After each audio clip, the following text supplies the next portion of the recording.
चिट्टियां सफेद अक्खां, चिट्टा थोड़ा जिहा सफेद मक्खा, चूरकोन सिंह, सोहनी हर पासों खड़ोती झोटी, थल्ले चड्डे वालियां पंडा बनी खड़ोती।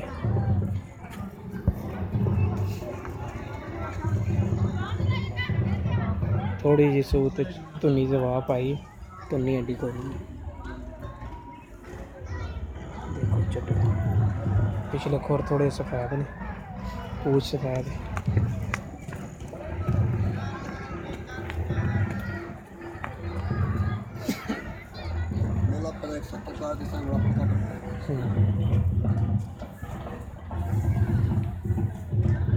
हर पास थोड़ा मोट मोट का थान चंगी वरला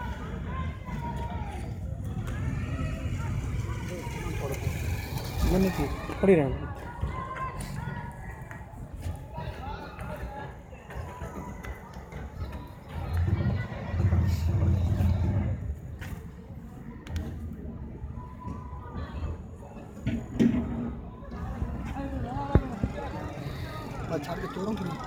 हाँ मुकम्मल काद, हाँ थोड़ी टोरी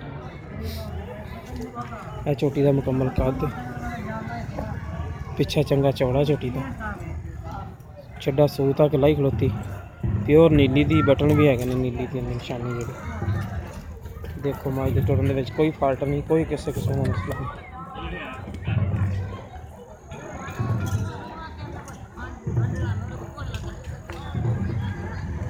नीली दी निशानी जी असल बटन दिखाने आते।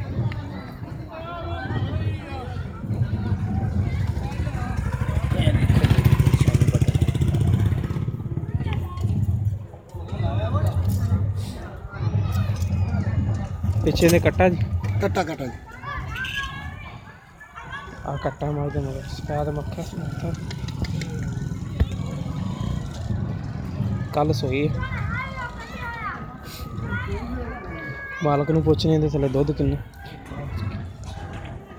अस्सलाम वालेकुम जी। वालेकुम। की नाम तुहाडा भाजी? नजब अली बलोच जी। नजब अली बलोच। भाई दुध किन्ना क दे रही भाजी? 6 तो 7 किलो जस्ट। 6 तो 7 किलो। ते किन्ने दिनां दी सूई? कल सूई तकरीबन 12 बजे। कल 12 वजे सूई। ते इनू अपनी प्यार मुहब्बत वाली कीमत की आंदी? ਇਹਦਾ ਜੀ ਮੰਗਦੇ ਤਾਂ ਜ਼ਿਆਦਾ ਲੇਕਿन ਤੁਹਾਡੇ ਕੋਲ 1,70,000 ਲਵਾਂਗੇ। ठीक 1,70,000 रुपये की कीमत है। तो ये जब प्यार मुहब्बत कर लोगे?